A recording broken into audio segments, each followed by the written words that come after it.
नमस्कार दोस्तों, मैं लोकेश यादव स्वागत करता हूं आपका अपने YouTube चैनल VRB एजुकेशन पर।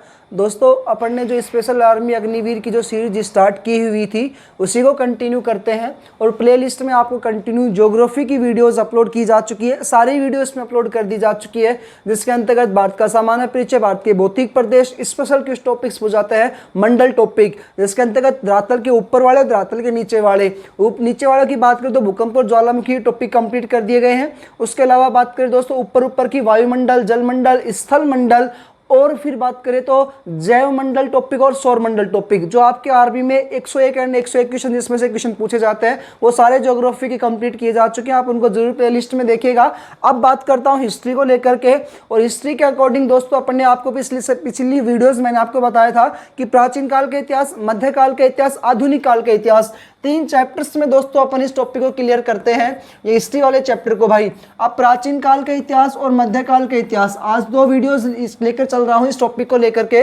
दोस्तों, प्राचीन काल के इतिहास चैप्टर में एक क्वेश्चन पूछा जाता है सिंधु घाटी सभ्यता का, और भाई एक टॉपिक्स में क्वेश्चन आते हैं वैदिक सभ्यता के। इन दोनों की वीडियोस मैंने कंटिन्यू आपको प्लेलिस्ट में डाल दी है, और दोनों की एक ही वीडियो बनी है ताकि इनकी सिमिलरिटीज को लेकर के आपको किसी भी तरीके से कोई परेशानी ना आए, और एक एक क्वेश्चन आपको पेपर में यहां से मिलेगा। अगला बात करते हैं दोस्तों इस समय बौद्ध धर्म को लेकर के, और एक टॉपिक आता है जैन धर्म को। दोस्तों, इसको भी मैंने कंटिन्यू एक ही वीडियो में और दोनों की एक सारणी बना करके सिमिलरिटी तरीके से करवाने की पूरी कोशिश की है। आपके आर्मी में जितना ही ये सफिशिएंट है उतना ही टॉपिक इसमें डाला है। उसके बाद दोस्तों एक टॉपिक आता है मौर्य वंश का, जिसके अंतर्गत अपन 3 टॉपिक्स को पढ़ेंगे। एक टॉपिक मतलब 3 राजाओं को पढ़ते हैं। पहला राजा आता है उसके चंद्रगुप्त मौर्य, उसके बाद आता है बिंदुसार, फिर आता है अशोक, उसको डाल रखा है। 5वां पॉइंट आता है दोस्तों इसमें राजपूतों का उदय, या मैं इसको कह सकता हूं राजपूतों के साथ संघर्ष।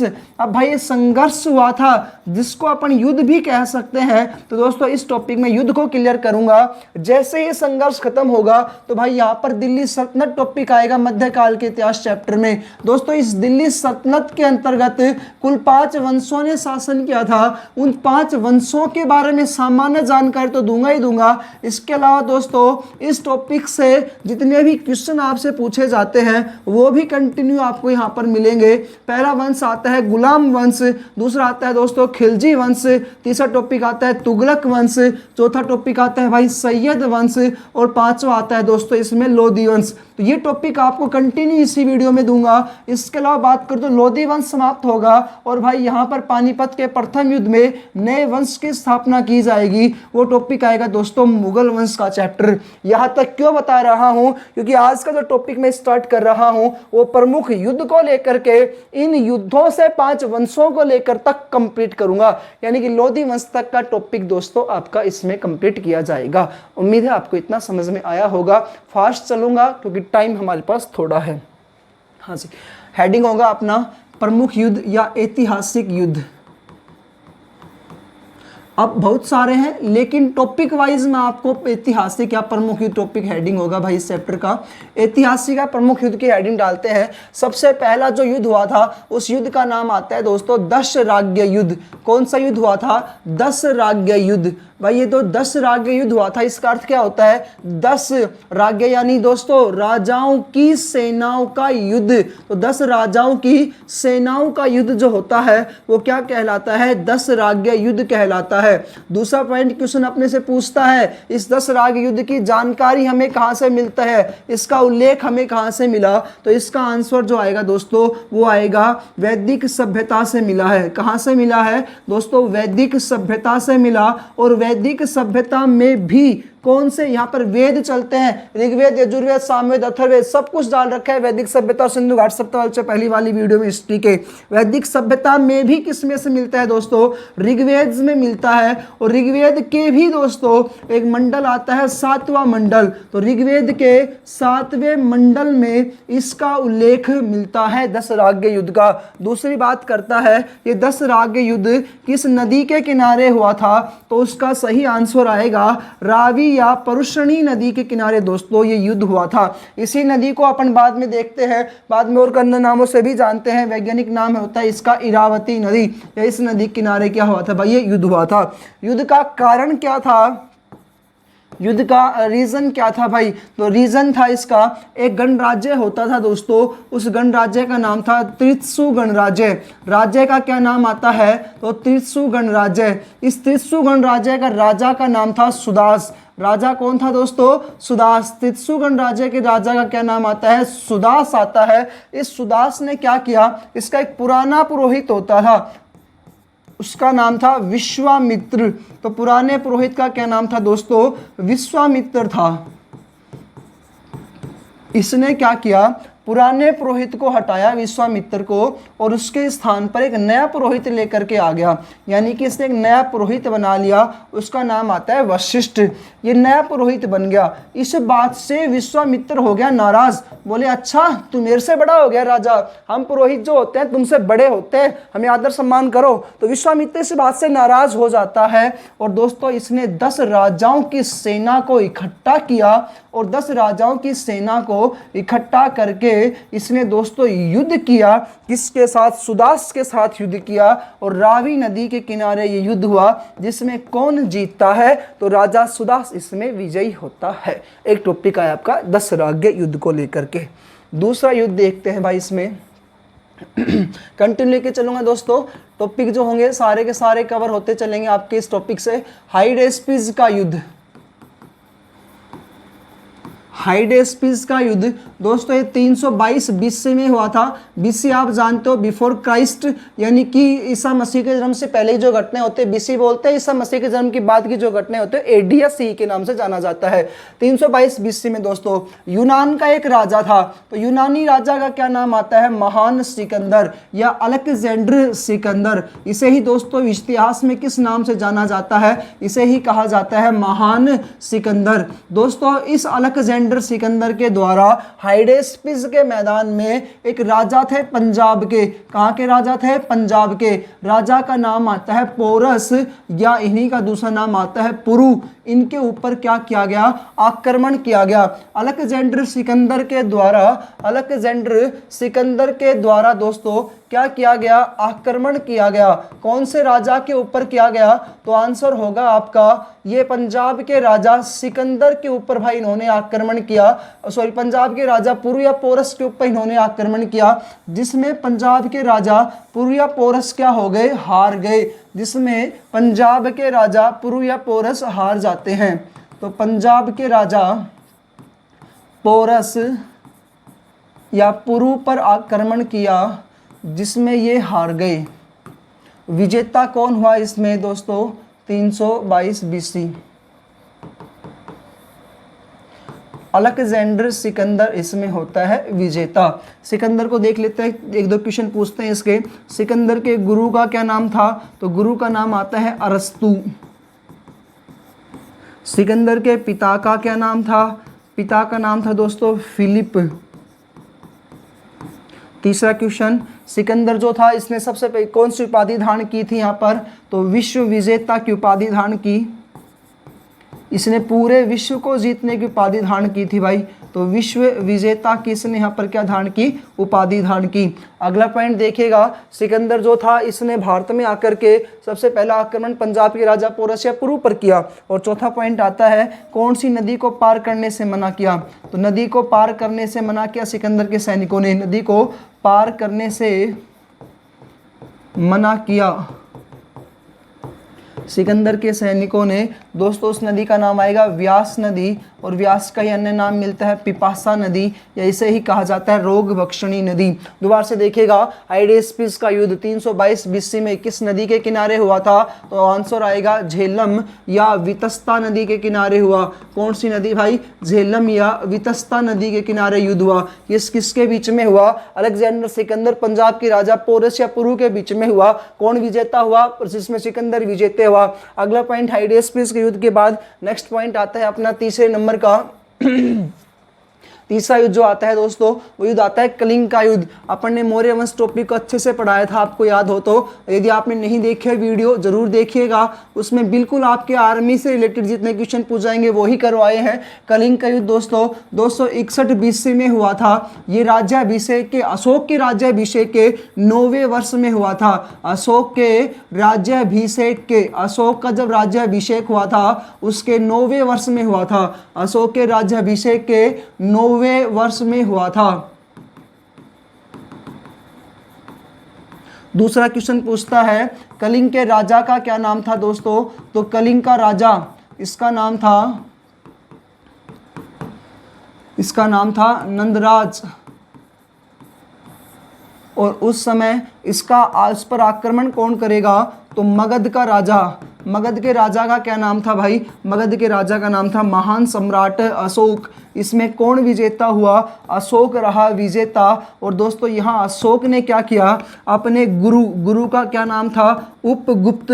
गुरु का क्या नाम था दोस्तों, उपगुप्त के कहने पर, गुरु उपगुप्त के कहने पर युद्ध घोष के स्थान पर, ये युद्ध में जीत तो गया लेकिन यहाँ पर नरसंहार अत्यधिक मात्रा में हुआ था, उसके कारण युद्ध घोष के या भेरी घोष के स्थान पर, भेरी भी बोलते हैं युद्ध को ही, या भेरी घोष के स्थान पर, भेरी घोष के स्थान पर धर्म घोष का नारा दिया। और धर्म भी कौन सा अपना लिया इन्होंने, बौद्ध धर्म को अपनाया। धर्म घोष का नारा दिया, इसने कहा कि अब से बौद्ध धर्म को ज़्यादा से ज़्यादा अपनाओ। धर्म घोष का इसने क्या दिया दोस्तों, नारा दिया। उम्मीद है आपको इतना समझ में आया होगा इस चैप्टर को लेकर के अशोक का। अच्छा, कलिंग युद्ध का उल्लेख अशोक के कौन से शिलालेख में मिलता है, तो दोस्तों 13वें शिलालेख में इसका उल्लेख मिलता है। 13वें शिलालेख में उल्लेख मिलता है। भाई फास्ट चल रहा हूँ लेकिन इंपॉर्टेंट वीडियो है आप सभी के लिए, यदि लाइक करें, यदि समझ में आता है दोस्तों तो आपको। कलिंग के युद्ध के बाद बात करते हैं दोस्तों अपन कुछ युद्धों को लेकर के।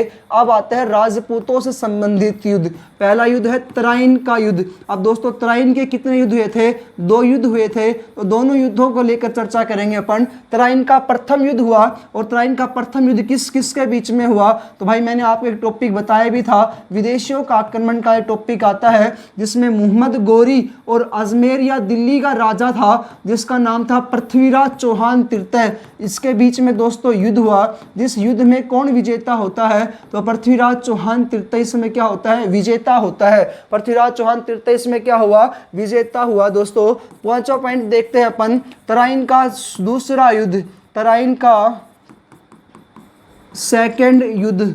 अब भाई ये जो तराइन का दूसरा जो युद्ध हुआ था, अच्छा कब हुआ था, 1191 में हुआ था पहला, 1192 में होगा दूसरा।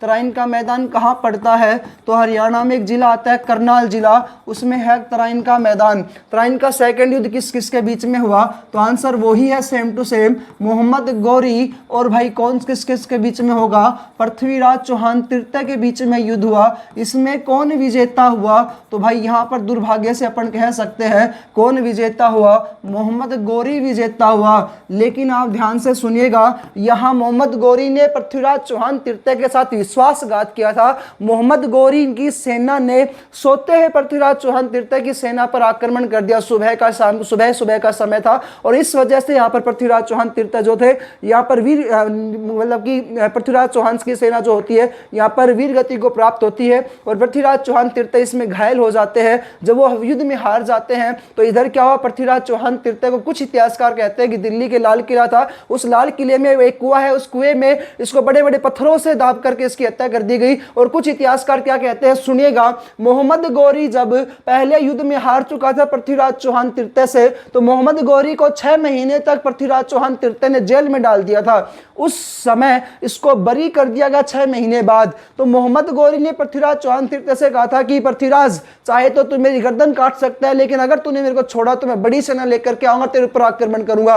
दोबारा से 1 साल बाद फिर से सेना लेकर के आया मोहम्मद गौरी, पृथ्वीराज चौहान तृतीय के ऊपर आक्रमण किया। उसको पता है राजपूतों के साथ युद्ध में आमने सामने नहीं जीत सकते, क्योंकि ये राजपूत योद्धा ऐसे होते हैं जो आमने सामने तलवार भाले के साथ युद्ध करते, तो कभी इनको नहीं हराया जा सकता। एक को मारोगे, ये 10 को मार करके फिर एक मरता है, ये स्थिति होती है राजपूतों के सामने। तो मोहम्मद गौरी ने प्लानिंग की, जब पृथ्वीराज चौहान तृतीय सेना सुबह 3 से 4 बजे के आसपास जब नित्य कर्म के लिए गई हुई होगी, जब उनके पास हथियार नहीं होंगे, होंगे उस समय उस पर आक्रमण किया जाएगा, सोते सेना पर आक्रमण किया जाएगा, जिससे पृथ्वीराज चौहान तृतीय घायल हो जाते हैं। अब कुछ इतिहासकार ऐसा कहते हैं वो गजनी ले जाया गया, वह गजनी ले जाया गया तो वहां पर पृथ्वीराज चौहान तृतीय की आंखें फोड़ दी गई। इस मोहम्मद गोरी ने पृथ्वीराज चौहान तृतीय से कहा या तो आंखें झुका करके मेरे सामने बात कर, मैं तेरे को बरी कर दूंगा, छोड़ दूंगा। तो पृथ्वीराज चौहान तृतीय ने कहा कि ये आंखें सिर्फ देश सेवा में और माता पिता की सेवा में ही झुकते, इसके आगे कभी नहीं झुक सकती मोहम्मद गोरी।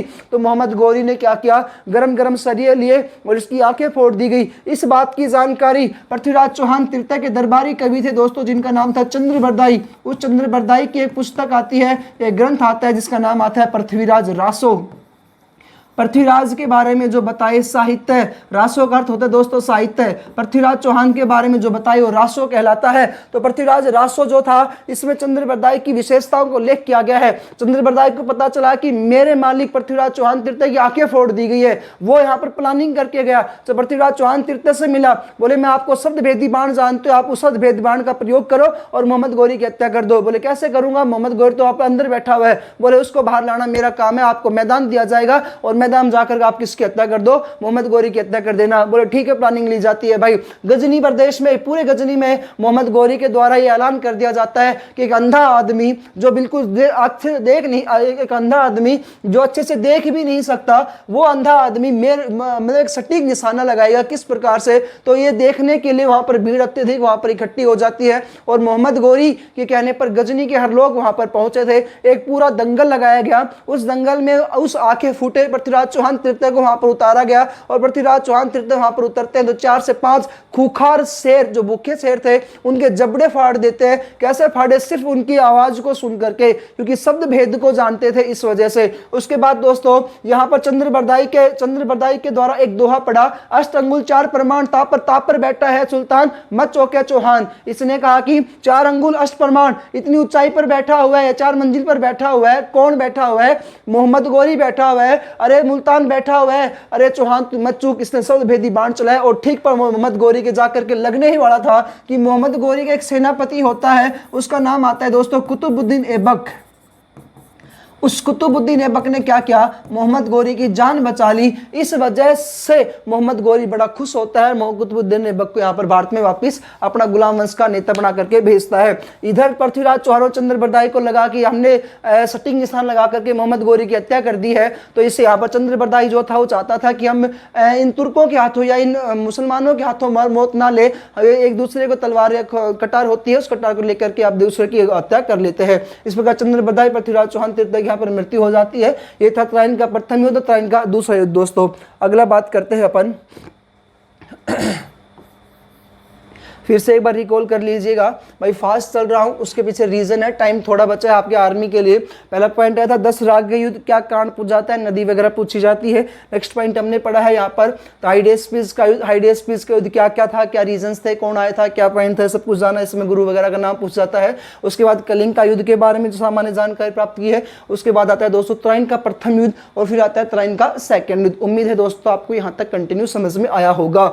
अब मेरा जो पॉइंट है ना वो हेडिंग होगा कुतुबुद्दीन ऐबक, क्योंकि ये जो कुतुबुद्दीन ऐबक होगा ना यहाँ पर एक बड़ा रोल निभाएगा भारत की सत्ता में, भारत की दोस्तों किसमें, सत्ता में। इस रिलेटेड एक युद्ध और देख लेते हैं अपन। 6ठे नंबर पे एक युद्ध आता है दोस्तों चंदावर का युद्ध। अब आपको पता है इस पृथ्वीराज चौहान तृतीय की बेटी थी जिसका नाम था संयोगिता। क्या नाम था दोस्तों, संयोगिता थी इसकी बेटी का नाम। चंदावर का युद्ध ये हुआ है दोस्तों 1194 ईस्वी में।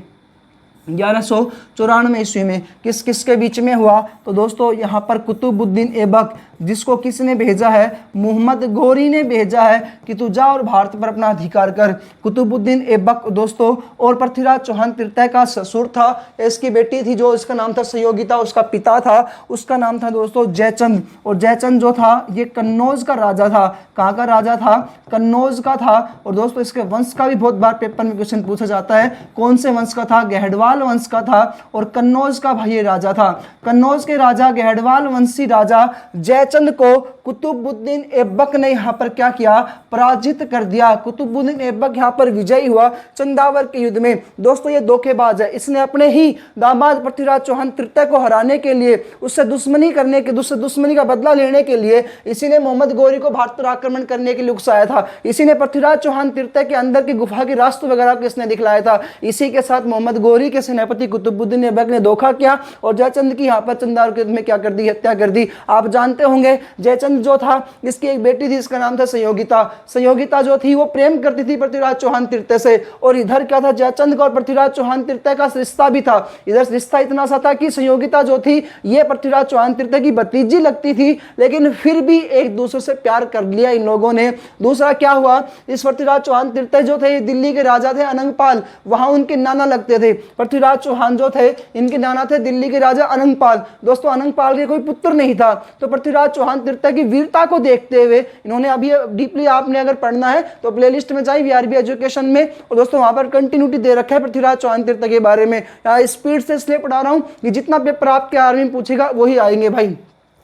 पृथ्वीराज चौहान तृतीय का नाना था दिल्ली का राजा अनंगपाल। उस अनंगपाल ने दोस्तों यहाँ पर क्या किया, पृथ्वीराज चौहान तृतीय की वीरता को देखते हुए पूरी दिल्ली का राजा पृथ्वीराज चौहान तृतीय को बढ़ा दिया गया, जयचंद को नहीं बनाया। इस बात से जयचंद हो गया नाराज। दूसरा, संयोगिता प्रेम करती थी पृथ्वीराज चौहान तृतीय से, तो इसको जयचंद को पता चला, तो जयचंद ने क्या किया, पृथ्वीराज चौहान तृतीय की एक मूर्ति बनाई जो द्वारपाल पर रखवा दी, यानी द्वार का रक्षक वगैरह करने वाला, द्वारपाल पर रखवाई। संयोगिता आती है सारे राजा महाराजाओं को नकार करती हुई और पृथ्वीराज चौहान तृतीय की मूर्ति वाली माला में जाकर के मूर्ति बनी थी उसमें माला डाल देती है, उसको गले लगा लेती है। इस बात की खबर पहुंची पृथ्वीराज चौहान तृतीय के पास। पृथ्वीराज चौहान तृतीय ने सामान्य से युद्ध किया जयचंद के साथ, जिसमें जयचंद पराजित हुआ। इसकी पत्नी इसकी बेटी को किडनैप करके लेकर के यहाँ पर आ गया। जयचंद बदला लेना चाहता था पृथ्वीराज चौहान तृतीय से, मोहम्मद गौरी को इन्वाइट किया और मोहम्मद गौरी ने फिर पृथ्वीराज चौहान तृतीय के साथ युद्ध किया। धोखे से पृथ्वीराज चौहान तृतीय को यहाँ पर पराजित कर दिया। इसी जयचंद को बाद में पराजित कर दिया जाता है, किसके द्वारा, कुतुबुद्दीन ऐबक के द्वारा। दोस्तों 6 युद्ध पढ़ाए मैंने आपको, कंटिन्यू दिए हैं जी। ये कंटिन्यू समझाने के पीछे रीजन ये था ताकि युद्ध भी समझ में आए, राजपूतों का उदय चैप्टर, राजपूतों के साथ संघर्ष टॉपिक भी समझ में आए, साथ ही साथ दोस्तों आपको ये भी समझ में आए अगला टॉपिक क्या है। अगला टॉपिक कुतुबुद्दीन ऐबक आ गया भारत में। और दोस्तों कुतुबुद्दीन ऐबक भारत में आया तो इसने यहाँ पे एक सल्तनत की नींव रख दी। उस सल्तनत का नाम आता है दिल्ली सल्तनत। किसकी नींव रख दी, दिल्ली सल्तनत। दिल्ली सल्तनत में दोस्तों कितने वंशों ने शासन किया, तो आंसर आएगा 5 वंशों ने दिल्ली सल्तनत में शासन किया। 5 वंशों में से सबसे पहला जो वंश आता है उस वंश का नाम आता है भाई गुलाम वंश। सबसे पहले कौन वंश आएगा दोस्तों, गुलाम वंश, जिसका संस्थापक कौन होता था, तो मैंने अभी आपको बताया है कुतुबुद्दीन ऐबक जो आएगा ये संस्थापक होगा गुलाम वंश का, जो मोहम्मद गौरी का दास होता था। जो मोहम्मद गौरी का क्या होता था, दास होता था। दोस्तों कुतुबुद्दीन ऐबक ये छोटी जात वगैरह का था, तो इसके पिता की मृत्यु होगी। मृत्यु होने के बाद इसकी माता जो थी उसके पास आर्थिक कमी थी, तो आर्थिक धन की कमी के कारण इसने क्या किया, कुतुबुद्दीन ऐबक को एक काजी के यहाँ पर बेच दिया। काजी को फायदा हुआ तो काजी ने उसको अब्दुल अजीज काकी नाम के इस व्यक्ति को बेच दिया। उस अब्दुल अजीज काकी के 4 पुत्र थे, उन 4 पुत्रों जैसे 4 पुत्रों को पढ़ाता था, उसकी हायर एजुकेशन वगैरह करवाई थी, वैसे यहाँ पर कुतुबुद्दीन ऐबक को भी हाल बड़े लाड प्यार से पालता था वो भी। लेकिन अब्दुल अजीज काकी की हो गई मृत्यु। उसकी मृत्यु के बाद उसके बेटों ने क्या किया, इससे पैसा खरीदने के लिए, इससे पैसा कमाने के लिए इसको बेच दिया मोहम्मद गौरी को। और मोहम्मद गौरी को ये जब मिला ना, तो मोहम्मद गौरी ने देखा इसके गुणों को, गुण थे बड़े अच्छे अच्छे, तो इसको अश्वशाला का प्रधान बना दिया गया उस समय, तो बड़ा पद दिया गया। इधर अभी पड़ा पृथ्वीराज चौहान तृतीय की बाण से इसने मोहम्मद गौरी की जान बचाई थी, इस कारण से इस पृथ्वीराज चौहान तृतीय की जान बचाई थी, इस कारण से मोहम्मद गौरी ने कुतुबुद्दीन ऐबक को भारत में भेजा। और दोस्तों इसने आकर के दिल्ली में सल्तनत की नींव रख दी। उसमें कौन सा वंश बसा दिया, इसने गुलाम वंश बसाया भाई। पहले 1-2 पॉइंट देख लेते हैं। इसने दोस्तों दिल्ली में आकर के चंदावर का युद्ध किया। उसके अलावा दिल्ली में दोस्तों इसने सबसे पहली भारत की मस्जिद बनवाई। उस मस्जिद का नाम आता है कुतुब उल मस्जिद। कुतुब उल मस्जिद ये भारत की प्रथम मस्जिद है जो किसने बनवाई है, दिल्ली में। दूसरा पॉइंट क्या आता है दोस्तों, अभी पृथ्वीराज चौहान तृतीय पढ़ाया था ना, इसी का ही एक वंशज था, पहले हुआ था, जिसका नाम था दोस्तों यहाँ पर लिख देता हूँ, विग्रहराज चतुर्थ।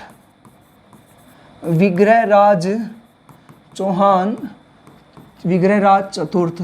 ये दोस्तों एक शासक होते थे विग्रह चतुर्थ। इन्होंने क्या किया था, अजमेर में एक संस्कृत विद्यालय का निर्माण किया था। अजमेर में संस्कृत स्कूल बनवाया था। इस संस्कृत विद्यालय को इस कुतुबुद्दीन ऐबक के द्वारा तोड़ दिया गया और तोड़ करके इस संस्कृत विद्यालय को 2.5 दिन का झोपड़े के रूप में परिवर्तित कर दिया गया। किसके रूप में परिवर्तित कर दिया, 2.5 दिन का झोपड़ा। दोस्तों ये राजस्थान की प्रथम मस्जिद है। संस्कृत विद्यालय को तोड़ा, बनाने वाले था, निर्माण करने वाला था इसका विग्रहराज चतुर्थ, तोड़ने वाला कुतुबुद्दीन ऐबक था, जिसने 2.5 दिन के झोपड़े के रूप में परिवर्तित कर दिया। ये राजस्थान की प्रथम मस्जिद है भाई, जिसके बारे में राजस्थान के इतिहासकार, राजस्थान इतिहास के जनक कर्नल जेम्स टोड ने यह कहा है कि मैंने आज तक इतनी सुरक्षित इमारत नहीं देखी 2.5 दिन के झोपड़े के बारे में। दोस्तों आज यहाँ पर 2.5 दिन का उर्स लगता है, मेला लगता है। और ये 2.5 दिन का उर्स जो है किसका लगता है, तो भाई 2.5 दिन का जो उर्स लगता है ना, ये लगता है पीर शाह का, पीर मलिक मोहम्मद शाह का यहाँ पर उर्स लगता है जी। पीर मलिक मोहम्मद शाह का मेला लगता है, इसलिए 2.5 दिन के रूप में भी ये मस्जिद फैली बताई जाती है। तीसरा पॉइंट देखिएगा कुतुबुद्दीन ऐबक का। कुतुबुद्दीन ऐबक के दोस्तों गुरु का नाम था, उस गुरु का नाम आता है कुतुब बख्तियार काकी। तो गुरु का क्या नाम था इनका, कुतुब बख्तियार काकी। दोस्तों इस कुतुब बख्तियार काकी की याद में, स्मृति में इसने दिल्ली में एक मीनार बनवाई। दिल्ली में क्या बनवाई, एक मीनार बनवाई जिसका नाम है कुतुब मीनार। कौन सी बनवाई दोस्तों, कुतुब मीनार बनवाई। यह भारत की सबसे ऊंची इमारत है। यह भारत की दोस्तों कैसी इमारत है, सबसे ऊंची इमारत है। दूसरा बात करें तो इसमें कुल कितने मंजिलें आती हैं, तो दोस्तों इसमें कुल 5 मंजिल है। नींव किसने रखी इसकी, कुतुब बख्तियार काकी की याद में कुतुब मीनार की नींव रखने वाला था, तो नींव किसने रखी, कुतुबुद्दीन ऐबक ने रखी थी। दोस्तों इस 5 मंजिलों में से 2 मंजिल तो बनवाई है कुतुबुद्दीन ऐबक ने। 2 मंजिलों का निर्माण किसने करवाया है, तो कुतुबुद्दीन ऐबक ने इसकी 2 मंजिलों का निर्माण करवाया। इसके अलावा बात करें 3 मंजिलें ये बनवाई थी दोस्तों इसी कुतुबुद्दीन ऐबक का दामाद या वो आएगा गुलाम आएगा जिसका नाम था इल्तुतमिश। उसने दोस्तों 3 मंजिलें बनवाई। उसके बाद क्या हुआ, टोटल 5 मंजिलें हो गई। 5वीं मंजिल पर दोस्तों आकाशीय बिजली गिर गई। 5वीं मंजिल पर क्या गिरी, आकाशीय बिजली गिरी। तो दोस्तों उसका क्या हुआ, पुनर्निर्माण हुआ। और पुनर्निर्माण करने वाले जो व्यक्ति थे वो तुगलक वंश का आएगा, जिसका नाम आएगा फिरोज शाह तुगलक। थोड़ा सा ध्यान से देखते चलिएगा, आराम से टॉपिक आपको याद हो जाएगा। गुलाम वंश का संस्थापक कुतुबुद्दीन ऐबक था, जिसने दिल्ली में कुतुबुल मस्जिद बनवाई, जो भारत की प्रथम मस्जिद है। 2.5 दिन का झोपड़ा बनवाया, राजस्थान की प्रथम मस्जिद है, जिसको संस्कृत विद्यालय था, जिसको परिवर्तित कर दिया 2.5 दिन के झोपड़े के रूप में। गुरु का नाम कुतुब बख्तियार काकी है, जिसकी याद में कुतुब मीनार का निर्माण करवाया। 2 मंजिलें कुतुबुद्दीन ऐबक ने बनवाई, 3 मंजिलें इल्तुतमिश ने बनवाई। बाकी 2 मंजिल, 5वीं मंजिल जो थी उस पर बिजली गिरी, तो पुनर्निर्माण फिरोज शाह तुगलक ने करवाया। दोस्तों इस इल्तुतमिश के बारे में देखिएगा थोड़ा सा। इल्तुतमिश ने दोस्तों सबसे पहले यहाँ पर दल चालीसा का गठन किया। दल चालीसा का अर्थ होता है दल, 44 लोगों का एक दल होगा जो राजा बनने के लिए, ये एक अमीर लोगों का गठन होता, अमीर लोगों का संगठन होता था जो आगे की कार्रवाई को देखते थे। इसके अलावा दोस्तों इसने इल्तुतमिश ने दल चालीसा गठन किया, 3 मंजिलों का निर्माण कार्य किया। इसके अलावा दोस्तों इसकी एक पुत्री होती थी, उस पुत्री का नाम था रजिया सुल्ताना। आपके आर्मी में वेरी वेरी इंपॉर्टेंट पॉइंट है रजिया सुल्ताना को लेकर के। ये रजिया सुल्ताना देश की प्रथम महिला मुस्लिम शासिका बनी। रजिया सुल्ताना क्या है भाई, देश की प्रथम महिला, प्रथम वो भी कैसी महिला, मुस्लिम महिला शासिका बनी भाई। देश की प्रथम महिला मुस्लिम शासिका कौन बनी थी, रजिया सुल्ताना बनी थी। थोड़ा सा ध्यान से देखिएगा पॉइंट। उसके बाद दोस्तों एक राजा बनेगा बलबन। कुतुबुद्दीन ऐबक एक आया, दूसरा इल्तुतमिश आया दोस्तों, तीसरा रजिया सुल्तान आया। एक चौथे राजा का नाम और लिख देता हूँ यहाँ पर, बलबन। दोस्तों थोड़ा सा इंपॉर्टेंट टॉपिक है इसका लिए इसलिए लिख रहा हूँ यहाँ पे। इस बलबन ने दोस्तों यहाँ पर पूरे दिल्ली सल्तनत में लोह रक्त की नीति किसने अपनाई थी, बलबन ने अपनाई। इसने दल चालीसा का गठन किया था, शुरुआत की थी, और दोस्तों इसने दल चालीसा को क्या कर दिया, समाप्त कर दिया। इसने दल चालीसा को क्या कर दिया भाई, समाप्त कर दिया। इसने एक त्योहार बनाना स्टार्ट किया था जो फारसी त्योहार होता है, वो नाम आता है नौरोज त्योहार। वो भी किसने बनवाया था, तो बलबन के द्वारा, बलबन के समय में ये बना था। भाई जितने टॉपिक है सारे कंटिन्यू लेकर के चल रहा हूं। गुलाम वंश के बाद दोस्तों दूसरा वंश आता है, इसमें खिलजी वंश। कौन सा वंश है भाई, इसमें खिलजी वंश। दोस्तों इस खिलजी वंश का संस्थापक होता था जलालुद्दीन खिलजी। संस्थापक की बात करें दोस्तों तो आंसर आता है आपका जलालुद्दीन खिलजी। जलालुद्दीन खिलजी को अपन शॉर्ट रूप में लिखेंगे जेके। ये है जलालुद्दीन खिलजी, जिसका शॉर्ट नाम आता है जेके। लेकिन दोस्तों इसका वास्तविक संस्थापक पेपर में पूछेगा, ये वास्तविक संस्थापक बड़ा इंपॉर्टेंट है, जिसका नाम आता है अलाउद्दीन खिलजी। ये अलाउद्दीन खिलजी दोस्तों इस जलालुद्दीन खिलजी का दामाद भी था, इसका भतीजा भी था, और बाद में यही इसको मार करके दिल्ली सल्तनत में खिलजी वंश का वास्तविक रूप से राजा बनेगा।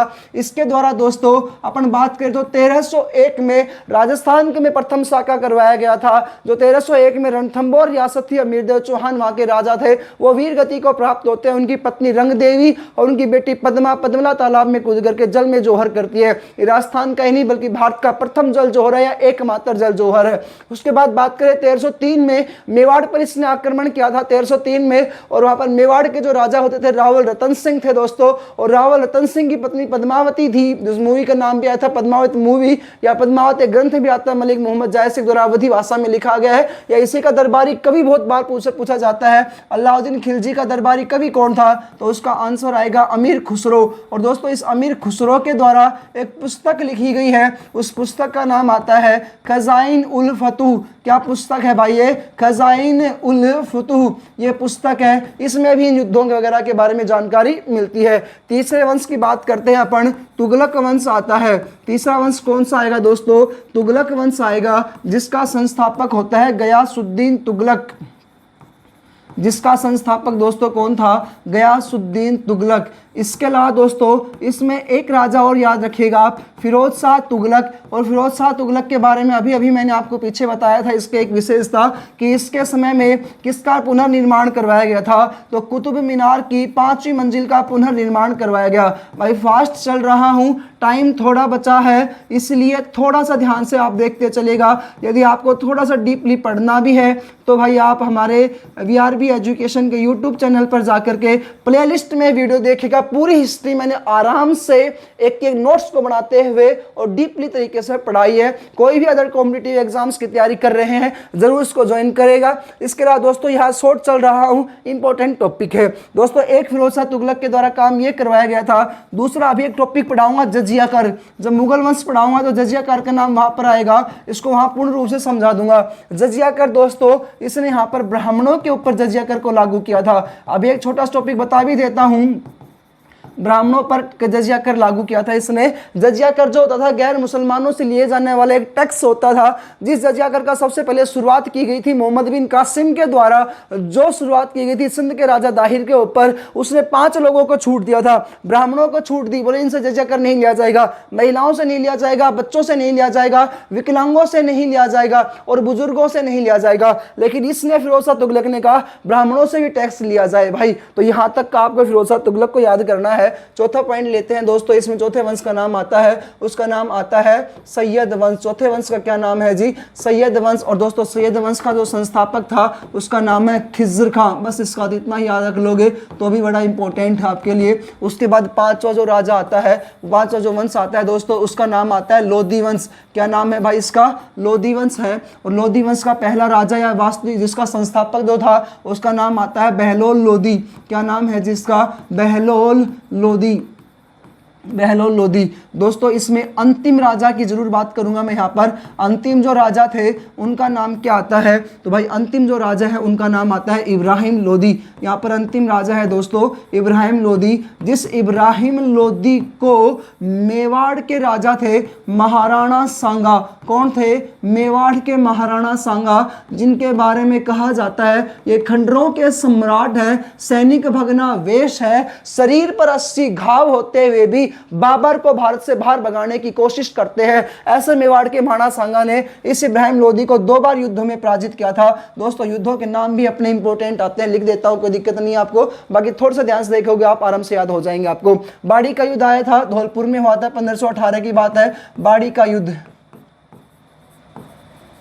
मतलब कि ये राजस्थानी इतिहास का ज़्यादा है, तो आप नहीं चाहो तो कोई दिक्कत भी नहीं है यहाँ पर आपको। तो मेवाड़ के राजा महाराणा सांगा को पराजित किया था। उसके बाद बात करता है इस इब्राहिम लोदी को। दोस्तों यहाँ पर अब आएगा राजा अगला मुगल वंश का, जिसका नाम है बाबर। ये मुगल वंश के राजा कौन थे? बाबर। इस बाबर ने दोस्तों, इससे आप याद करेगा, पानीपत का प्रथम युद्ध, अभी अगला हेडिंग होगा अपना पानीपत का प्रथम युद्ध, जो 21 अप्रैल 1526 को हुआ था। इस 21 अप्रैल 1526 को इस बाबर ने पानीपत के प्रथम युद्ध में इब्राहिम लोदी का सिर काट दिया। इब्राहिम लोदी को क्या कर दिया? पराजित कर दिया। और दोस्तों इसको पराजित करके यहाँ इसको मार दिया जाता है, किसके द्वारा? बाबर के द्वारा। और दोस्तों यहाँ बाबर इसकी हत्या कर देगा। उसके बाद दिल्ली में कौन से वंश की नींव रख देगा? मुगल वंश की नींव रखेगा। अभी तक का जो टॉपिक है दोस्तों, कंटिन्यूटी आप देख रहे हो। पहला टॉपिक जो मैंने डाला था वो डाला था सिंधु घाटी सभ्यता, वैदिक सभ्यता से रिलेटेड जितने भी पॉइंट अपने आए थे वो वाला टॉपिक था। पहला पॉइंट, मतलब कि हमारा सिलेबस क्या है, सिलेबस को आप अच्छे से देखोगे समझ में आ जाएगा। आज जो टॉपिक पढ़ाना चाहता हूं ना मैं आपको, वो ये पढ़ाना चाहता हूँ राजपूतों के साथ युद्ध हुए। तो राजपूतों के साथ युद्ध को लेकर के जितने भी इंपॉर्टेंट युद्ध थे वो देखे दोस्तों अभी तक की वीडियो में, और 5 वंश जो है हमने ये भी क्लियर कर लिया अभी तक की वीडियो में। अब जो नया टॉपिक आएगा वो मुगल वंश का आएगा। युद्ध तो बहुत सारे हैं लेकिन वो मुगल वंश वाले अलग है, उनको अलग लेकर चलेंगे तो बेसिक अच्छे से क्लियर हो जाएगा। दोस्तों आज का जो टॉपिक था अपना, वो पहला युद्ध हुआ था 10 राग युद्ध। 10 राग युद्ध किस के बीच में हुआ था? तो त्रिशुगण राज्य के राजा सुदास के बीच में हुआ। और किस के बीच में हुआ? विश्वामित्र को पुरोहित न हटा दिया गया, वशिष्ठ को बनाया। विश्वामित्र 10 राजाओं की सैन्य लेकर युद्ध करता है। रावी पुरुष ने रेवती नदी के युद्ध हुआ। उल्लेख ऋग्वेद के 7वें मंडल मिलता है वैदिक सभ्यता के अकॉर्डिंग। उसके बाद हमने पढ़ा है यहाँ पर दूसरा युद्ध हाइडेस्पिस का युद्ध। सिकंदर आक्रमण करने के लिए पंजाब के राजा पोरस के बीच पर यूनानी राजा था हाइडेस्पिस, झेलम में तस्ता नदी किनारे हुआ। सिकंदर कुछ विशेषताएं आती हुआ अपने यहाँ पर ध्यान रखिएगा। अगला युद्ध आता है दोस्तों यहाँ पर कलिंग का युद्ध। 13 शिलालेख में उल्लेख मिलता है 261 बीसी में हुआ था। राज्याभिषेक के 9वें वर्ष में हुआ था। कलिंग के जो राजा थे नंदराज थे। अशोक ने इसके ऊपर आक्रमण किया, अत्यधिक नरसंहार हुआ था। इस कारण से अशोक ने गुरु गुप्त के कहने पर युद्ध घोष या भेरी घोष के स्थान पर बौद्ध धर्म को स्वीकार करते धर्म घोष का इन्होंने यहाँ पर नारा दिया था।